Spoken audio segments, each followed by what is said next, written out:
पहले आप ये वीडियो देख लीजिए। नीचे बैठ के बता, बैठो, क्या बात हो गई?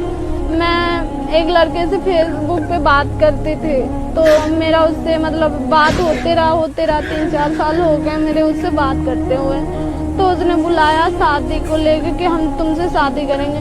हमारे घर वालों के पास पैसे और जेवर बहुत थे ना मेरे पास, तो मैंने उससे सारी कहानी मैं उससे बताती थी। तो वो जब सुना ना तो बोला मैं तुमसे शादी करूँगा, तू आजा दिल्ली। और मुझे दिल्ली बुलाया। यहाँ आने के बाद अभी सुनिए, तो फिर उसने नहीं किया। फिर उसने बुलाया तो मैं ना रोजे से थी, अब परसों से आई हूँ मैं यहाँ पे, परसों आई थी मैं, और मैं कल रोजे से थी। तो वो मगरिब के टाइम गया मेरे लिए इफ्तारी का सामान लाने, बोला मैं तेरे लिए इफ्तारी का सामान लेके आ रहा हूँ। और मेरा जो दूसरे वाला बैग था ना जिसमें जेवर और पैसे थे वो लेके भाग गया। जब से आया ही नहीं, तो यहाँ पे कहीं मेरे को दिखा नहीं, मैं यहीं पे आके बैठ गई।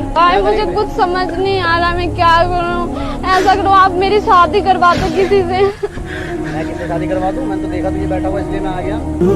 हजारों साल नरगिस अपनी बेनूरी पे रोती है, हजारों साल नरगिस अपनी बेनूरी पे रोती है, बड़ी मुश्किल से होता है चमन के दिलवर पैदा।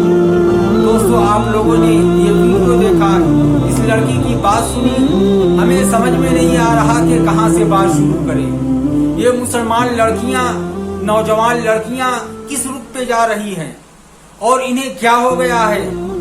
ये एक वाकया नहीं बल्कि ऐसे हजारों वाकया आए दिन पेश आ रहे हैं। कोई मुसलमान खातून गैर मुस्लिम के साथ ब्याह रचा रही है, किसी गैर मुस्लिम के साथ भाग जा रही है, तो फेसबुक पर किसी ने उसको धोखा दे दिया, किसी ने उसके साथ फ्रॉड कर दिया।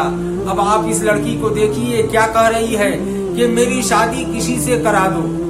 यानी पहले तो इसने गलती की कि बगैर माँ बाप के जानकारी के उसने फेसबुक पे, मोबाइल पे किसी से मोहब्बत की, प्यार की, और फिर उसने झांसा देकर फ्रॉड करके इस लड़की को दिल्ली बुलाया।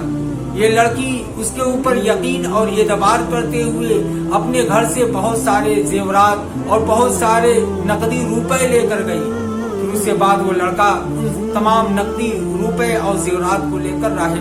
तो ये नतीजा है मोबाइल का। मोबाइल जो आज है हमारी नई पीढ़ियों को खास तौर से तबाही और बर्बादी के दहाने पे ले जा रही है। दोस्तों, जब वसूल से, दस्तूर से कोई इंसान हटता है तो परेशानियां उसको घेर लेती हैं। आज समाज में बुराइयां आम हो रही हैं।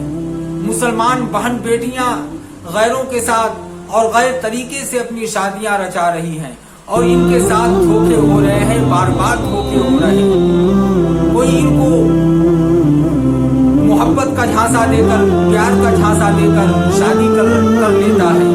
फिर उसके बाद जब अपनी ख्वाहिश पूरी कर लेता है, जब इस लड़की से दिल भर जाता है तो फिर इसको तलाक दे देता है, छोड़ देता है।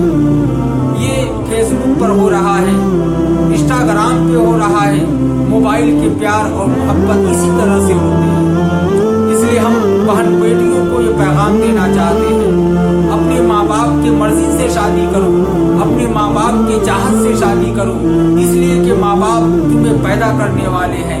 माँ बाप ने तुम्हें पोसा है, पाला है, वो तुम्हारे अच्छे और बुरे को समझते हैं। जब माँ बाप शादी करेंगे तो देखकर और ठोक बजाकर, और माँ बाप जब शादी करेंगे तो अच्छी तरह से जांच पड़ताल करके शादी करेंगे और इस तरह के धोखे नहीं होंगे। इसलिए कि आमतौर से लड़कियां जो होती हैं बहुत भोली होती हैं। उनके दिल में, दिमाग में जब किसी के लिए प्यार आ जाता है, जब मोहब्बत समा जाता है तो उसके ऊपर खुलकर विश्वास करने लगती हैं। और फिर लोग, ऐसा नहीं है कि हर कोई अच्छा होता है, बहुत सारे फ्रॉड घूम रहे हैं, बहुत सारे धोखेबाज घूम रहे हैं, बहुत सारे लूटने वाले घूम रहे हैं।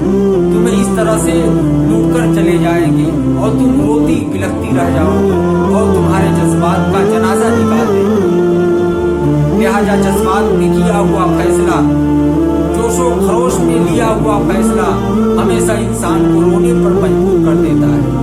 इसलिए खुदारा ऐसी गलती न करें। आपके गार्जियन हैं, आपके माँ बाप हैं, आपके घर वाले हैं, उनके ऊपर आप छोड़ दें, वो शादी करेंगे, देख कर ताक कर जांच कर पड़ताल करके शादी करेंगे, आपकी जिंदगी भी खुशहाल गुजरेगी और आप खुश रहोगे और आपके जिंदगी में इस तरह के धोखे नहीं खाने पड़ेंगे।